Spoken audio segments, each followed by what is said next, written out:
দুর্গাপুরে শঙ্কর মোড়ের বহুতল আবাসনগুলিতে ফায়ার ফাইটিং সিস্টেম ঠিক আছে কিনা তা খতিয়ে দেখতে হঠাৎ পরিদর্শন করলেন আসানসোল দুর্গাপুর পুলিশের পদস্থ কর্তারা। এসিপি সুবীর রায়ের নেতৃত্বে আগুন নেভানোর সরঞ্জাম ও নিরাপত্তা ব্যবস্থা পরীক্ষা করা হয়। হোটেল রেস্তোরাঁগুলিতেও ফায়ার সিস্টেম ও এক্সিট পয়েন্ট পর্যবেক্ষণ করে।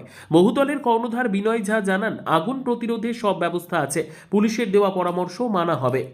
দুর্গাপুর পুলিশ কমিশনারের নির্দেশে আজকে শুধু দুর্গাপুরে নয়, সারা জেলাতেই আমরা বিভিন্ন high rise building, shopping complex, hotel, restaurant এই ধরনের জায়গায় আমরা ভিজিট করছি।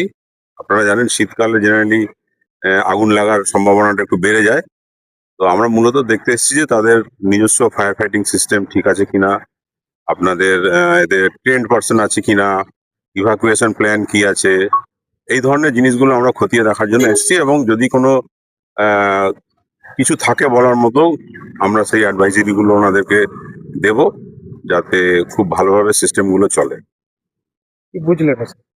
ঠিকই আছে, যেখানে যেখানে এখন ঘুরলাম আমরা তো দেখে, যেমন এইখানে আপনারা দেখতে পাচ্ছেন এদের তো নতুন বিল্ডিং তৈরি হয়েছে, এদের সবকিছুই আমরা দেখলাম। আর যতটুকু যা বলার আমরা সেগুলো ওনাদেরকে বললাম, এবং সেটা আমরা লিখিত আকারেই আমরা তাদেরকে জানাচ্ছি। আমরা দুর্গাপুরেও দেখলাম, সিটি সেন্টারে এখানেও দেখলাম।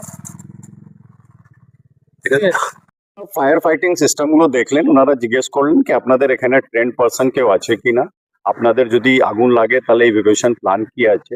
দেখে ওনারা সব ঠিকই লাগলো, কিছু অল্প স্বল্প সাজেশন ছিল, সেই সাজেশন গুলো ওনারা দিয়ে গেছে। আমরা দেখবো যতটুকু করা সম্ভব করবো। বিনয় ঝা।